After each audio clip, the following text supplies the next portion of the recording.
बच्चे और लोग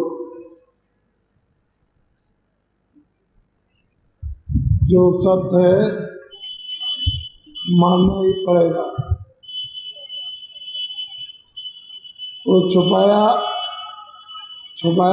नहीं जा सकता, न बुलाया जा सकता।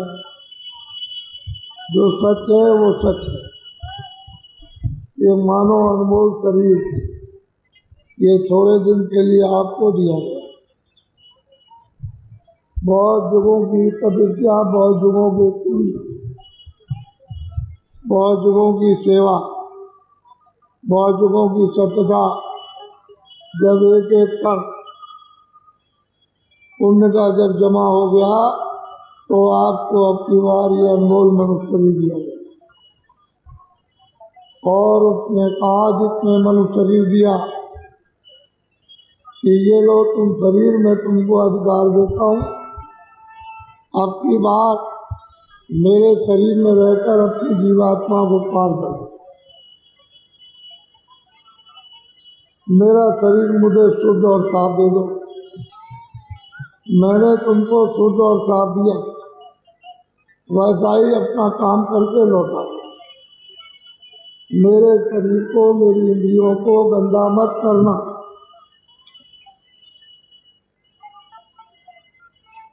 और अपना काम करो, जब मैं आऊं तो मुझे खुशी खुशी से वापिस करो। तो ये बच्चों मित्र लोग हैं। ये जब महात्मा आते हैं तो आपको ये भौतिक जिस संसार में तुम रह रहे हो और काम, क्रोध, लोभ, अहंकार उसमें बस रहे हो, उसका बोध कराते हैं और बताते हैं ये संसार तुम्हारा नहीं है। उतना ही बरतो, उतना ही व्यवहार करो, उतना ही काम लो जिससे आपका शरीर चल जाए। शरीर आपका जीवित रह जाए जब तक समय रहे।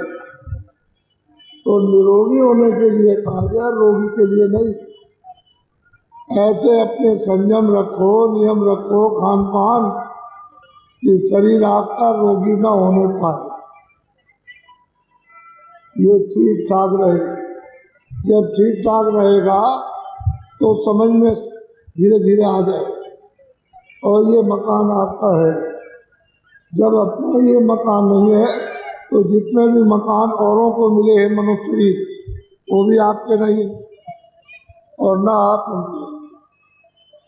अगर आपने काम कर लिया अपना उसकी दी हुई दौलत से,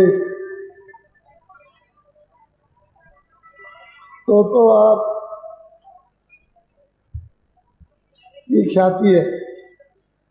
और आपने अपनी सूरत का, जीवात्मा का काम नहीं किया, संसार के कूड़े कचरे इकट्ठे करते रहे और कूड़े कचरों में रमे रहे, तो बस समझ लो कोई आपका नाम नहीं है। इसलिए बहादुरी और होशियारी है कि बचा हुआ समय हमारा काम, और वो है भजन, गुरु की प्राप्ति। उसका सही सीधा रास्ता और सच्चा सबके पास है। ऐसा कोई भी मनुष्य नहीं है जिसके पास उसके पाने का, उसके पास जाने का रास्ता न हो। लेकिन रास्ता जब आप भूल चुके हो तो आपको मिलेगा नहीं, न किताबों में मिलेगा, न कोई पढ़ने लिखने वाला देगा, न आचार्य देगा। जो अनुभवी पुरुष होगा, जिसने अपनी जीवात्मा को जगाया और जिसने जगाकर उसको प्राप्त किया, वो तो बताएगा। बाकी किसी को मालूम है ही नहीं, तब भी आपका जीवन व्यर्थ चला जाएगा। तो खोज और तलाश हमको ऐसे ही करनी चाहिए कि कहीं न कहीं कोई मिल जाए और सीधा रास्ता हमको दया मेहर से मिले। तो फिर उसके लिए आप दर्शन दीदार के लिए थोड़ी सा कर दिया जाए और कोई ले जाए, तो माँ इस तरह पागल हो जाएगी कि वो अपने पति और बच्चों को और कुछ नहीं समझती और खाना पीना त्याग देगी। गाय का बच्चा अगर उससे अलग कर दीजिए तो वो कितनी होकेगी और वो रोएगी कि मेरा बच्चा किधर चला गया। तो तुम प्रभु के लिए, जिसकी ये अंश है जीवात्मा सूरत, उस प्रभु के लिए नहीं उड़ती, उसके लिए नहीं तड़पते। तो ये बताओ कि कैसे मिलेगा? जब रास्ता मिल जाए तो दरवाजे पर बैठ कर के तुम रो वही रास्ता सुलह आसान हो जाए, और जब तड़प पैदा होगी तो दरवाजे खुलते जाएंगे और आप चलते जाओगे और नाम डोरी आपकी पकड़ में आ जाएगी। ऐसे रास्ता उल्टा, और जितने भी आए वो पूरे हुए सब रोए, सबने रोया,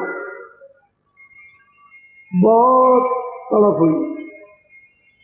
आप उसको तो जानते नहीं हो, लेकिन इसी से अंदाजा करो कि मेरा बच्चा चला जाए किसी का तो कितना तड़पता है।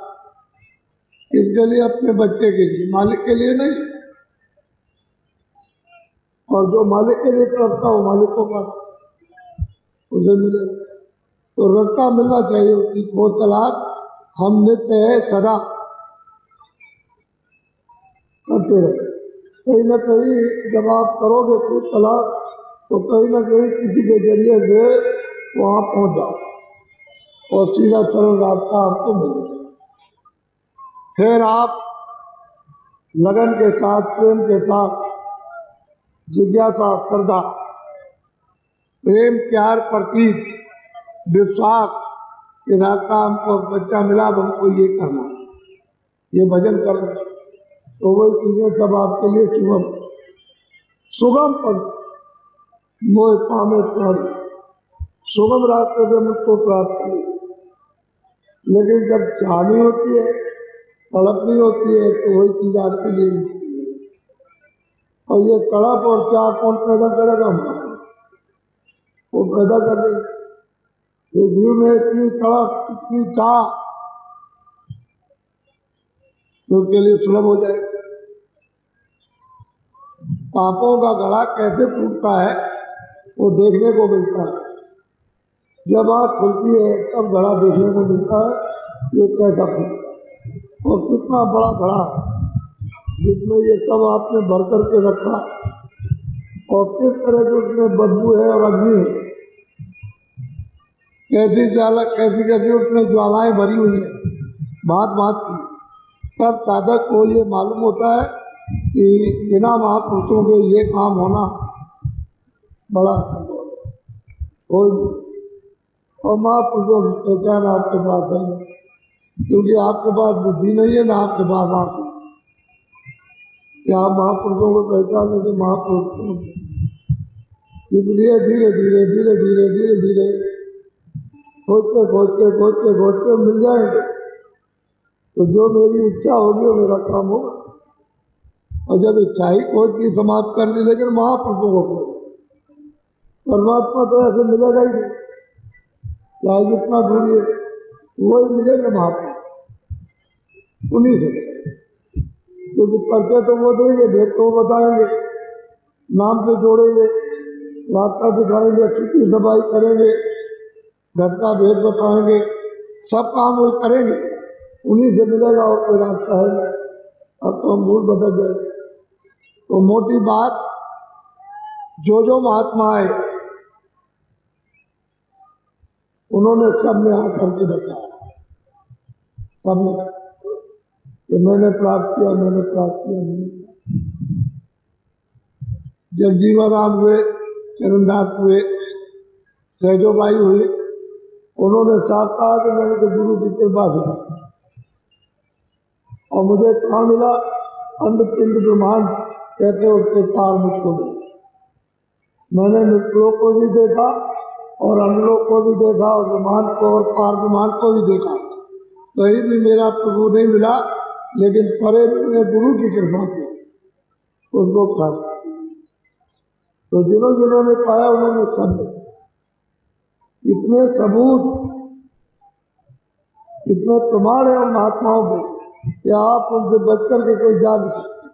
किताबें तो एक ही कि उन्होंने वेद बना दिए, 6 शास्त्र बना दिए, 18 पुराण, ये तो इतने ही महात्मा की बहुत किताब, बहुत उनके प्रमाण।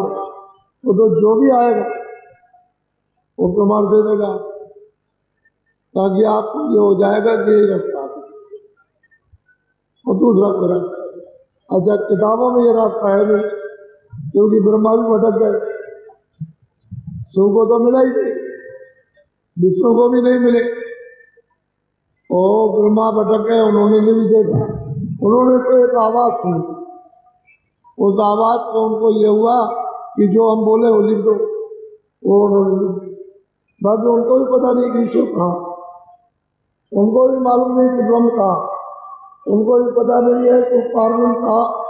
जब वो आद्या महाशक्ति का ही पता नहीं जान पाते, तो ईश्वर और ब्रह्म की बात को नहीं। इनको काम दे दिया है, ये सृष्टि का काम अपना करो। अगर ये उनको प्राप्त कर ले तो उसी दिन छोड़ देंगे, कोई सृष्टि का काम नहीं करेंगे। उस पर प्रेम पालन का ये सब चीजें अंदर जब दिव्य नेत्र ज्ञान चक्षु तीसरा नेत्र खुलता है, तो ये जीव की क्यों जैसे बाहर की दोनों आंखें बंद हो और खुल जाए तो सब कुछ दिखाई बाहर का देने लगता है। इसी तरह से हमारी अंदर की तीसरा नेत्र आंख बंद हो गई, उसकी वजह से परमात्मा और उसकी सृष्टि निराकार है। लेकिन सही बात यह है कि आंख खुल जाए तो साकार है, वो कभी निराकार हो ही नहीं, वो साकार सदा रहता। लेकिन अब आंख बंद है तो क्या किया? इसलिए आप लोग कहते हो निराकार है, लेकिन जो देखता है जिसकी आंख खुल गई निराकार नहीं कहता, वो तो कहता है कि भाई वो तो आत्म साकार है। ये शरीर की आंखें तो नहीं है, शरीर की जो आंखें, जो शरीर का सामान है वो तो दिखाई देगा, लेकिन आंख खराब हो जाएगी तो सब निराकार हो जाएगा। यही है सूरत के लिए, क्योंकि सूरत तो चेतन है, वो तो न 5 तत्व, न जल है, न पृथ्वी है, न अग्नि है, न वायु है, न आकाश, न वो सोना है, न चांदी है, ये कुछ भी नहीं है। और ना वो कोई लिंग शरीर उसका है 17 तत्वों का, 10 इंद्रियां, चतुसंताकर, मन बुद्धि चित्त और अहंकार और रजोगुण तमोगुण तो दो, ये भी नहीं उसका। और उसके बाद सूक्ष्म जरूर 9 तत्वों का शब्द स्पर्श रूप रसगंध और मन बुद्धि चित्त और अहंकार, ये भी ईश्वर का नहीं है। फिर इसके बाद में जो कारण शरीर है 5 तत्वों का शब्द स्पर्श रूप रसगंध, कोई सूरत का नहीं। तो सूरत के इनमें से कोई भी तत्व नहीं है, इनकी वजह से इनके परे भी, और वो चेतनी चेतन है। वहाँ के जड़ का नाम निशान नहीं, अंधेरे का नाम निशान नहीं हुआ, अज्ञान का नाम निशान नहीं हुआ, वो तो सुंदरी का सुंदर, वो तो सूरत चेतन है। तो जब तक इनसे विकार करके न ले चलो तब तक सूरत का वास्तविक जो है उसकी चैतन्यता और स्वरूप और उसकी शक्ति, उसका प्रकाश, अगर सूरत यहाँ जाग जाए। इधर देखो मेरी दोनों आंखों के ये बीच में बैठी है दरवाजे, इधर तो पिंडलोक है, उधर अनलोक। अनलोक कहते हैं स्वर्ग वैकुंठ, और पिंडलोक कहते हैं मृतलोक को।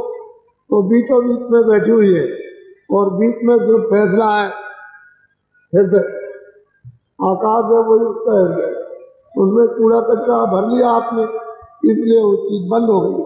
और कूड़ा कचरा ना होता, आप निर्मल करते रहते तो बिल्कुल आकाश साफ रहता, तो आपको सामने दिखाई देता, सामने सामने बैठे सीधा दिखाई देता।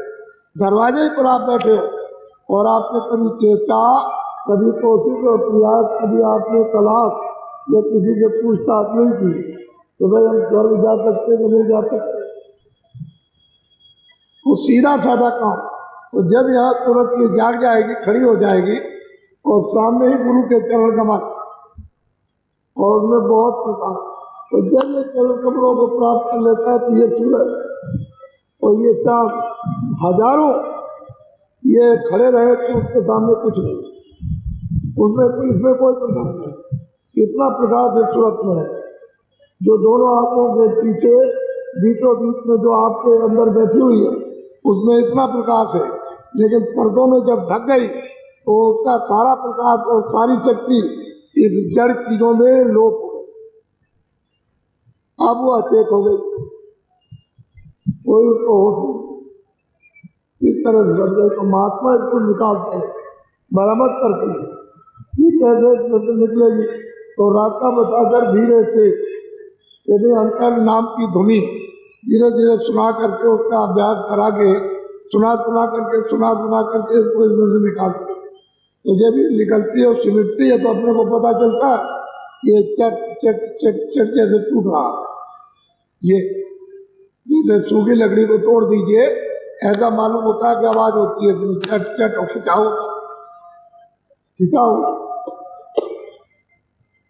तो ये तुरंत उसी का तत्व है, उसी का जर्रा शब्द का। तो ये उसमें मिलना चाहती लेकिन बीच में पर्दा है जो कर्मों का वो मिल रही है। अब महात्मा उसको इस पर्दे को साफ करेंगे जब आप दरवाजे पर बैठने लगोगे तब, और बस सीधा बिना देने लगे तो उस नाम के साथ में आप जुड़दाओगे, पकड़ोगे, फिर पकड़ने लगोगे। उसमें से मतलब है कि जीवनदान का मतलब अमृत पीने को नहीं देना।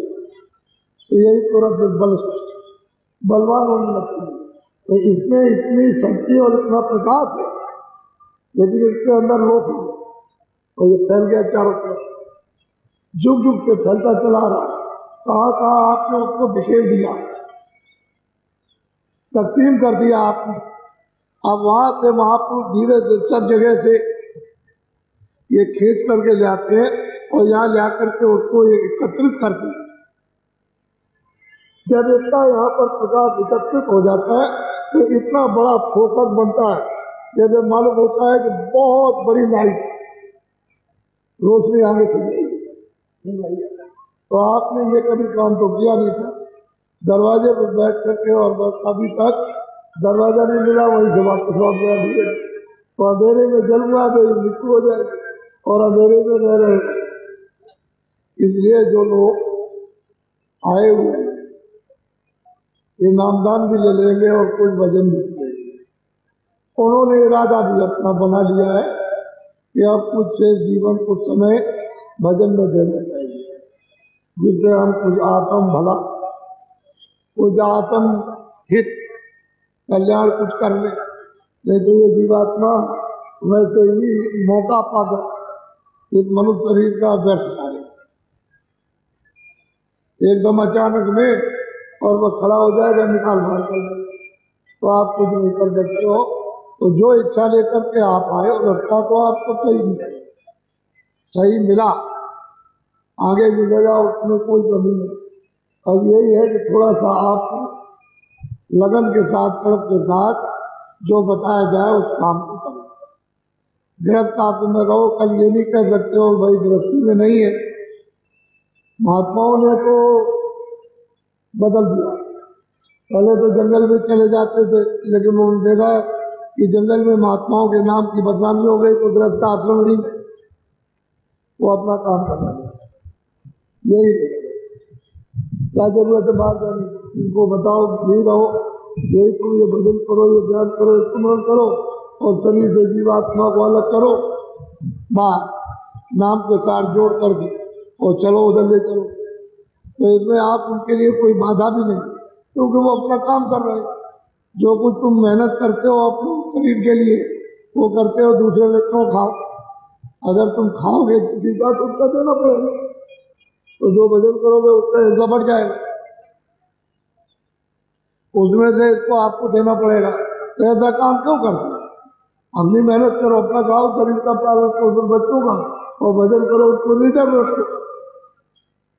या कोई ऐसा धन आ गया, अन्न आ गया जो पाप का है, तो फिर तुमको डुबा देगा, वो उबारेगा नहीं। तो मेहनत में शक्कत का जो खाओगे उसकी जल्दी काम हो जाएगा। इसलिए तो महात्मा कहते हैं भाई मेहनत करो, मेहनत करो, मेहनत करो, और मतलब ये दिन में काम, बच्चों की सेवा, और थोड़ा समय बचा के लिए भजन करो, सीधा रास्ता। इसमें कोई डर डर कर, लेकिन तुम्हारी वासना इतनी अधिक फैली हुई है कि पता नहीं कि तुम क्या चाहते रहते हो और क्या उससे मिलेगा। अभी तक कुछ नहीं मिला तो आगे मिलने वाला क्या? जब सुख अभी तक नहीं मिला, शांति अभी तक नहीं मिली, तुमको तुम्हारा कल्याण अभी तक नहीं हुआ, तो आगे क्या होगा? उतना ही बरतो जितनी जरूरत है, उतना ही काम करो, उतना ही बदलो, उनका भी काम चल जाए, आपका भी चल जाए और भजन भी हो जाए, सीधा साधा काम। तो कल हमने अपील की थी कि आप लोग शाकाहारी रहे। शाकाहारी में मतलब जितने अनाज, जितनी सब्जी, जितने फल, घी और दूध आप मैंने तो मना किया नहीं, तो लेकिन शाकाहारी शुद्ध आहार करो, अशुद्ध में अशुद्ध आहार से बुद्धि, मन, चित्त, इंद्रिया गड़बड़ अज्ञान और फिर जीवात्मा बोझ से लग जाती है, तो फिर कोई साधन तो कर नहीं सकता। तो शुद्ध आहार होना चाहिए। ये बीड़ी है, तम्बाकू है, हुक्का है, क्यों ऐसा कोई नशा मत करो जो बुद्धि पागल हो। बस इतना ही तो आपको समझना है कि जब बुद्धि पागल हो गई तो आप किसको पहचानोगे? घर में बच्ची है, बच्चा है, माँ है, कोई और है, बहन है, ये मतलब कोई और आ गया तो कोई नहीं पहचान सकते, और गाली गलौज करोगे, ये कोई अच्छी बात नहीं। तो आप ऐसा कोई नशा नहीं करिए। बीड़ी तम्बाकू अगर पीते हो, आप जो नहीं पीते हो, नहीं आप पीती है तो मत पीते, ये कोई अच्छी बात हो रही। आदत खराब हो जाएगी तो उसके लिए एक नया रास्ता क्यों निकालते? अरे भाई खाना खाओ आप, ये सब चीजें आपके लिए लाभकारी है, तो शाकाहार से शरीर निरोगी रहता है, अशुद्धार से इसको समझ लो। और फिर यह है कि जब आपने शुद्ध आहार जिस को तो प्रेत लग गए, अब प्रेत लगे हैं तो अब आप रो रहे हो, चिल्ला रहे हो, दवा खा रहे हो, जा रहे हो, आ रहे हो, ऑपरेशन कर रहे हो, लेकिन लगे हो, कहता भी है ठीक नहीं हो सकते हो, 40 दवा करो, और खर्चा भी कर रहे हो, पैसा भी नहीं है, फिर रोते हो, चिल्लाते हो, स्त्री भी चिल्लाती, बच्चा भी करता, बच्चे भी चढ़ बैठा, तब तक स्त्री पर अब एकदम से चढ़ गया तो भूत बहुत लगेगी, क्योंकि पहले तो हिंसा नहीं होती थी, अब इन दिनों में 3 साल से हिंसा हो गई बहुत जोरों के साथ, तो प्रेत लग गए। अब वो पता कब चलता है, आपको तो मालूम नहीं होने देगा कि प्रेत लगा, इसको प्रेत लगा, इसको प्रेत, तो महात्मा जानते हैं लग जाए, इसको दवा लाभ नहीं पड़ेगी, शायद नहीं खाएगा। सही खा करके जाओ, बाहर विदेश में जाओ, देश में जाओ, डॉक्टर है, वैद्य है, हकीम है, लेकिन पेट लगा तो ठीक नहीं हो सकती। इसकी जुक्ति ठीक करने की अलग है। तो हिंसा करोगे तो ये लगेंगे, और शाकाहारी रहोगे तुमको क्या जरूरत है? ये लोग पेट नहीं होंगे। अकाल मृत्यु से ये सब जीव पेट हो जाते हैं। मनुष्य की अकाल मृत्यु हो, जानवर की हो, पंछी की हो, सब पेट की होनी, क्योंकि शेष की होनी पेटी है, और उनको किसी को साल भर, 2 साल, किसी को 10 साल, किसी को 20 साल, किसी को 50 साल, जब ये यूनिट पूरी हुई तो उसके बाद हिसाब होता है। हिसाब होने के बाद में अगर मान लो पेट पूरी मिली हुई तो 500 बरस की, 200 बरस की, 400 बरस की, 1000 बरस की प्रेत होनी, और प्रेत होनी बड़ी खराबी होगी। इस तरह से अदला बदला ये सब चीज आपसे कर्मानुसार लेते रहते हैं और आपको समझ में आता है। और ये गहन इतना विषय है, ये इतनी जानकारी है, मतलब बहुत कठिन है, ये पूरे महात्मा में मिल जाए तो किसी समझ नहीं आती। ये पढ़ने लिखने और किताबों की बात नहीं, ये तो जब वो ज्ञान होता है, जब ज्ञान प्रस्तुत होता है, तब ये सब दिखाई देता है, तब समझ में आता है कि अरे ये क्या है। दुनिया कुछ सोच रही है, समझ रही है, और ये हो कुछ रहा।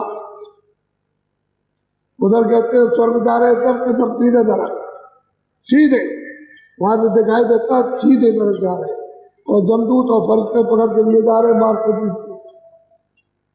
तो लोगों को तो कुछ पता है नहीं, लोग तो जानते हैं बस ऊपर से वर्णनात्मक शब्दों से, यानी बाहर के जवान से कह डाला ना। तो जो भी शब्द जवान से बोला जाए वर्णनात्मक, और जो उधर से आ रहा है, जो आवाज आ रही है, जो बोली हो रही, बाजा बज रहा है, देववाणी है, आकाशवाणी है, वो है ध्वनात्मक। उसी से तुरंत उतर करके आई है और दोनों आंखों के पीछे बैठ करके जब इसमें फंस गई तो छूट गया, वो धुन छूट गई, वो नाम शब्द छूट गया, बस हमारी बारी दूसरी। अब कोई इसका सहारा इसका नहीं है। इसलिए मैंने कल कहा था कि शाम को आपको नामदान देंगे। पहले तो बारिश भी होती रहे तभी हम दे देते, पानी में खड़े रहते हैं तभी हम देते, और खड़े खड़े भजन करा लेते, हमको कोई परेशानी नहीं। अगर आप तो आप देखते हो कि रात को चक्रवात आया तो मतलब ये है कि ये सब के सब ये डेरे जितने लगे थे और जमीन भीग गई, भीग में बैठे हुए। अभी हमको कर देंगे, उनके चेहरे पर कोई जिसको देखिए कोई जगह में खुश है। ये क्या चीज, कुछ भी नहीं मुसीबत, ये मुसीबत क्या है, ये कुछ नहीं है, सब कुछ जो उनकी इच्छा हो।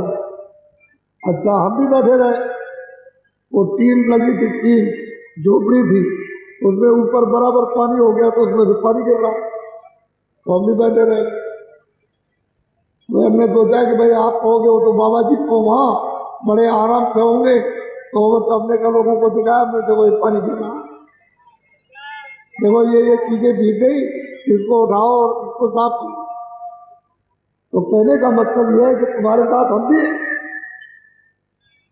जब तुमको तेरे साथ हमको भी वैसे ही, हम उससे अलग थोड़ी है, लेकिन ये है कि हम चाहते ये है कि आप उससे निकल सको, तो सीधा रास्ता पकड़ो, इसमें कोई बंधन वाली बात नहीं है। अपने मोटे पैरों में इन पैरों हमको मना करना, हमने तो कभी नहीं कहा कि आप मोटे महीन कपड़ा मतलब ये मत पहनिए, खाना जो है अच्छा से अच्छा खाइए आप, चलिए बन।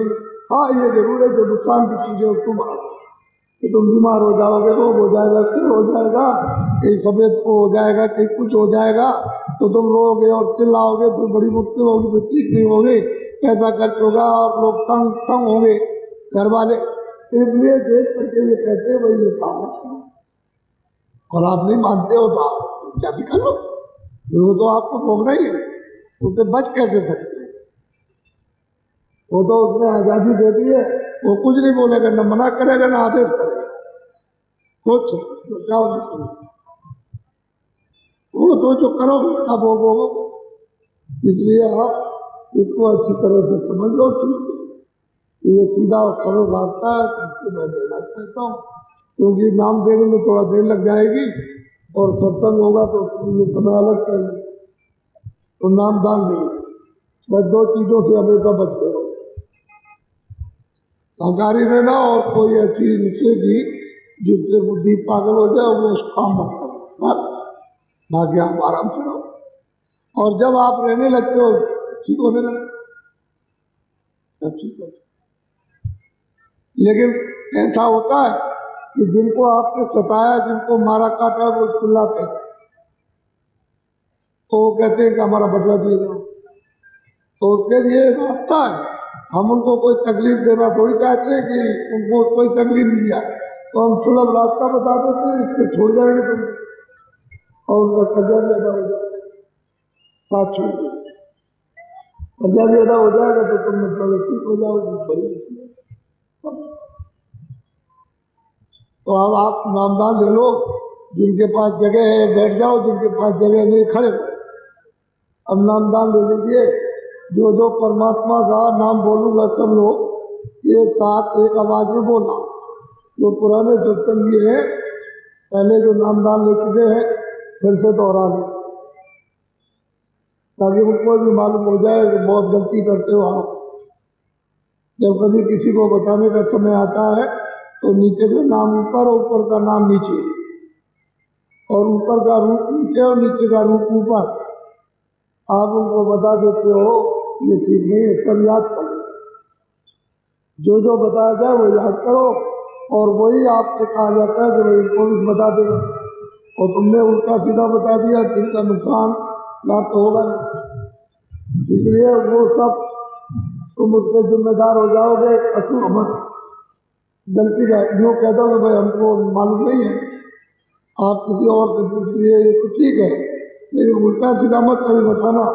और जगह जगह नामदान होता तो आप लोगों को सबको बैठना चाहिए। ये प्रचारक प्रचार तो करते थे अपना जाकर के इधर उधर, लेकिन सत्संग नहीं सुनते, तो इनका मन मोटा हो गया। जब मोटा हो गया तो हमने कहा बंद, कोई प्रचार नहीं हो। जब हम ही को सब काम करना तो हम प्रचार कर लेंगे, और ये तो इससे हम सीधा मिलेंगे, सीधे इससे मिलेंगे, सीधे बात करते हैं, और जो कुछ इनको कहना होता है सीधे कहते हैं, उसका हम जवाब देते हैं और सीधा इनको लाभ पहुँचाते हैं। तो क्या जरूरत है आपको उल्टा सीधा करने, तो कोई प्रचारक नहीं जाएगा, और ना आप किसी को बुलाएगा, मैं सीधा अपना काम करूँगा, आप हमसे सीधा संबंध रखिए और देखिए आपको कैसा लाभ होता है। अब कुछ अब इन दिनों में आपको भजन करना, ये भजन का उद्देश्य रहा कि भजन कर लो बच्चों, नहीं तो ये समय निकला जा रहा और आप समझ लो कि क्या होगा, आपको कुछ कहना भी चाहते। तो नामदान ले, जो जो नाम बोलूँगा सब लोग एक साथ बोलना, आगे पीछे मत बोलना, सबकी आवाज़ एक साथ निकले। जो जो नाम बोलता जाऊँगा आप बोलते जाना, शुद्ध बोलना, और जब मैं चुप हो जाऊँगा तो आप भी चुप हो जाओ। बोलो जय गुरुदेव।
देखेंगे तभी तो खुलेगी। जब अंदर की आंख नहीं देखेंगे तो खुलेगी कैसे? तो आपने कभी देखने का काम ही नहीं किया, इसलिए वो बंद पड़ी। और देखने का काम करेंगे तब आपको दिखाई देगा। तो आप अभी मैं 2 मिनट बैठा था हूँ, ऐसे बैठ जाना। ये सूरत बैठी हुई है, इसके चारों तरफ मन बुद्धि चित्त, मन बुद्धि चित्त जो है यही दृष्टि के साथ रोक करके रखना। बाहर की आंखें बंद हो जाएगी, अंदर की आंख के सामने सीधा दूर देखना और अपनी आंख को ही देखो, इधर एक जगह ऐसे एकाग्र करना, हिलाना नहीं। कोशिश इस बात की करो कि आपकी आंख रुक जाए, ऐसे खड़ी हो जाए, हिले डुले नहीं। जब हिलेगा डुलेगा तब तक दिखाई नहीं देगा, उसको खड़ा कर एक टक होकर के ऐसे खड़ी हो जाए। जैसे ही खड़ी होगी तो आपको एक काला निशान एक फिर दिखाई देगा उसी अंधेरे में। जब अंधेरे में तिल दिखाई देने लगे तो आप उसी पर दृष्टि को रोको। अगर दृष्टि उस पर रुक जाएगी तो आपको खुद मालूम होगा कि उसके पीछे कोई प्रकाश चमका, बंद हुआ चमक गया, बंद हुआ चमक गया। ऐसा क्यों होगा कि दृष्टि आपकी ऐसे हिलेगी। मान लो 5 मिनट आपके 10 मिनट पूरे हो जाए, छोड़ तो दूसरे दिन जब भी समय मिले तो घर ऐसे बैठ जाओ, आंख बंद करो और अंदर की तीसरी आंख के सामने देखो। मन बुद्धि चित्त जो बैठे हुए उनको आंख दृष्टि के साथ रोक करके रखो। कोशिश करो कि दृष्टि हमारी इस तरह से रुक जाए। जब आपकी दृष्टि रुकेगी तो काला तिल आ जाएगा, उसी पर अपनी आंख को रोक करके रखना। जैसे आंख रोकोगे तो फिर दूसरे दिन जब आंख रुक जाएगी उसके ऊपर में तो उसमें ज्यादा चमक आएगी। ऐसा मालूम होगा कि पहले से ज्यादा रोशनी आई, आंख हिल जाएगी, बंद हो जाएगी। पर्दा तो पड़ा हुआ है, छोड़ देना। जब मान लो 10 मिनट हो गए छोड़ दीजिएगा, फिर तीसरे दिन ऐसे ही रोज। देखने का नाम ध्यान और सुनने का नाम भजन। देखने का नाम और सुनने का नाम भजन। आंख से जब देखोगे उसको कहते हैं ध्यान, और कान से सुनोगे उसको कहते हैं भजन।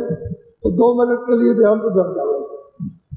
इधर देखो, ऐसे हाथ दोनों आंखें बाहर की बंद करो, आंख दोनों बंद करो। अंदर की तीसरी आंख के सामने सीधा दूर देखो, उसी अंधेरे में। उसी अंधेरे में अपनी आंख को एक जगह रोको, एक जगह टिकाओ, ठहराओ। जब मैं कहूँगा तब खोलो।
के 5 मिनट पर मंदिर में पूजन होगा।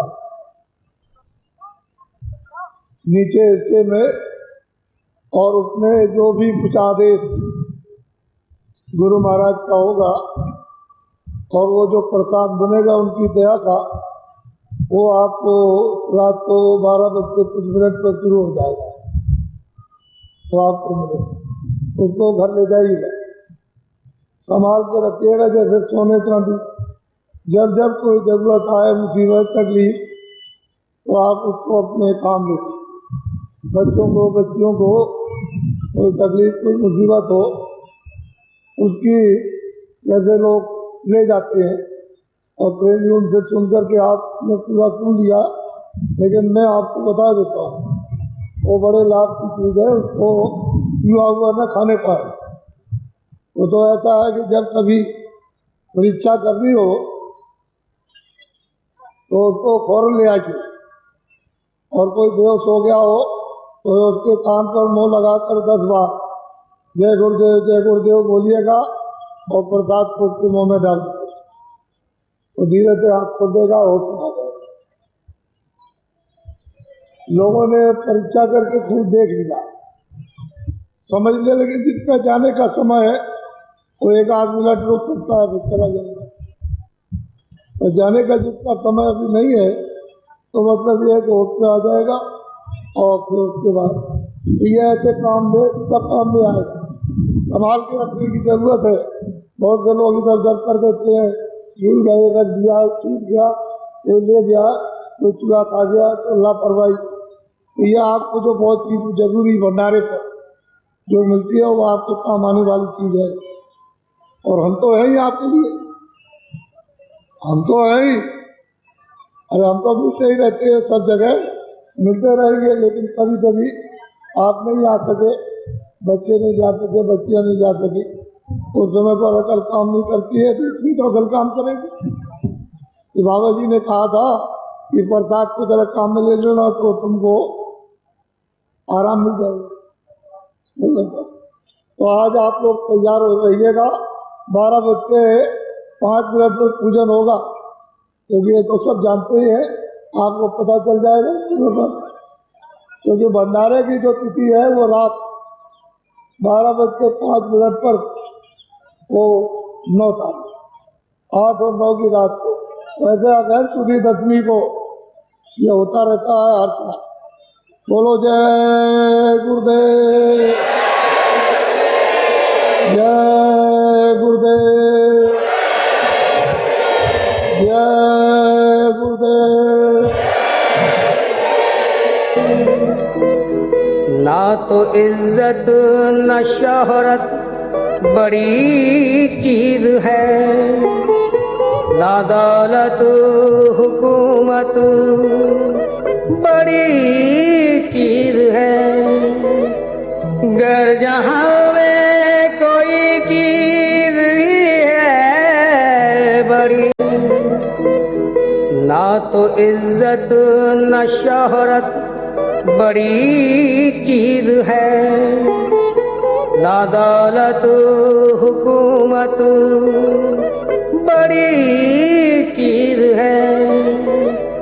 गर जहाँ में कोई चीज भी है बड़ी, गर जहाँ में कोई चीज भी है बड़ी,